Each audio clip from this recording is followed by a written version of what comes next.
پاکستان مسلم league نون کے صدر اور سابق وزیر اعظم شہباز شریف نے کہا ہے کہ اسرائیل پر حماس کے حملے مسجد اقصی اور مقدس مقامات پر اسرائیلی کارروائیوں کا رد عمل ہے۔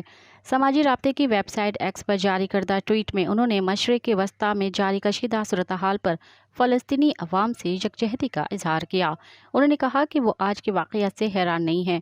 شہباز شریف کا کہنا تھا کہ خطے میں امن کے لیے اسرائیل کے غیر قانونی قبضے، یہودی آبادکاریاں اور فلسطینیوں پہ مظالم کا خاتمہ ضروری ہے۔ اسرائیل فلسطینیوں کو حق خودارادیت سے محروم کر رہا ہے۔ سابق وزیر اعظم نے مزید کہا کہ معصوم فلسطینیوں پر ظلم بند ہونا چاہیے۔ مسئلہ فلسطین کو فوری طور پر حل کرنا ہوگا۔ مزید خبرن